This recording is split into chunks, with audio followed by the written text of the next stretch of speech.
There's a saying in cricket that batsmen can set up games or save them, but it's the bowlers that win matches. A lot of skill and guile and a bit of luck is needed to take 20 wickets and win a test match.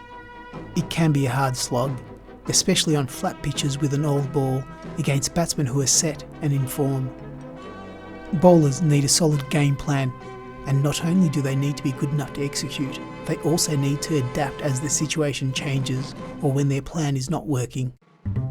We asked Jonathan Connor, a specialist in skills acquisition with Cricket Australia, to help explain some of the techniques and strategies bowlers use and why they make certain decisions. Right at the start of the game, the bowler's always looking to get into a bit of a rhythm to make sure that they're working efficiently. And from a research perspective, we don't know too much about what rhythm actually looks like, but often it's a kinesthetic feel that bowlers talk about. They feel like they're in rhythm, they feel like everything's working towards what they're trying to do. One way for a bowler to find their rhythm and gain confidence early is to bowl their stock ball. We often refer to a stock ball as a ball that bowlers are most confident in bowling. It's almost their natural and most practiced action. And it's something that whenever you perhaps feel a bit out of form or not quite bowling where you'd like to, you always refer back to that, stock delivery that you feel gives you the best opportunity to start to build up a bit more rhythm and a bit more pressure on the opposition. Bowling, especially fast bowling, is an unusual action and a complex one. There are a lot of moving parts. Fast bowlers are not only trying to produce maximum velocity, but also need to pitch it in a particular area, while potentially trying to make the ball move. From a research perspective, we often talk about during performance not to think too much about the movement itself, but instead the movement effects. So what it is that you're actually trying to do. So pitch the ball on a good length. That's where your focus should be externally on the environment, as opposed to internally and on a specific movement. Given that the movement itself, bowling, is such a complex action and there are so many moving parts, if you focus internally on one, you might find that a lot of others start to break down. For a bowler, it's all about taking wickets, and one of the most effective ways to do this is to create confusion for the batsmen and make them hesitate. At the start of the game, what the bowler's probably trying to look to do is get the batsman to play off the front foot and execute some vertical bat shots. So often what the bowler might do is try and bowl what's called a good length delivery, where the batter is in two minds or indecisive about coming forward or stepping back. Visually what it looks like for the batter, given that every individual is different, is a ball that's about knee high to waist high. So for example, with a full length delivery, what we often see is batters execute a vertical bat shot off the front foot, and it's quite stable, it's quite comfortable, and it's quite efficient. Likewise, when a ball is pitched very short, often we see batters step back to the ball and play a horizontal bat shot. Again, that's quite a stable, efficient position. However, when bowlers bowl what's considered a good length delivery, which can be anywhere between 4 to 6 metres from the batter, it often becomes this region where it's not quite stable or not quite efficient to be on the front foot or the back foot.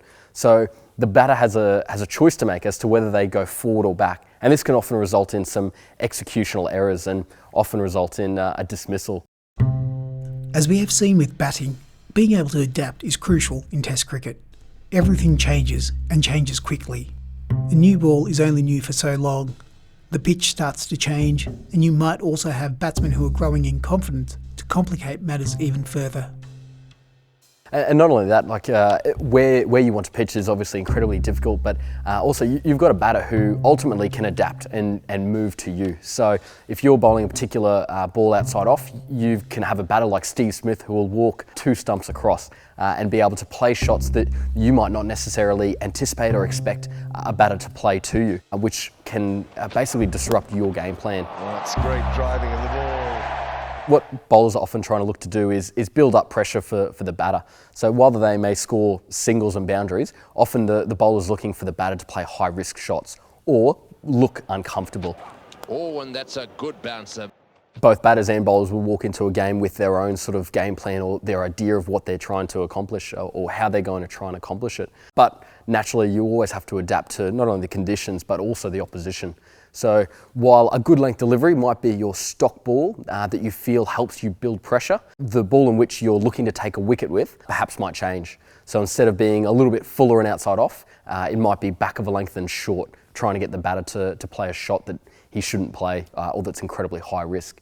So in that sense, bowlers will often have a game plan and they'll often adjust it slightly depending on the conditions and the opposition. In a team, there are many different types of bowlers. Captains will use different bowlers in spells throughout a game. The purpose and duration of each spell will be different based on the bowler, the batsman, and the stage of the game. Similar to batting and roles, bowlers have their own sort of roles. Bowlers might come in different spells, different periods of the game, and have different game plans for that. So for example, the game plan during the first 6 to 8 overs of the game is going to be very different to what it might be during the 50th or 60th over when the ball and the conditions have changed. But ultimately, the bowlers might employ a particular game plan for a particular spell.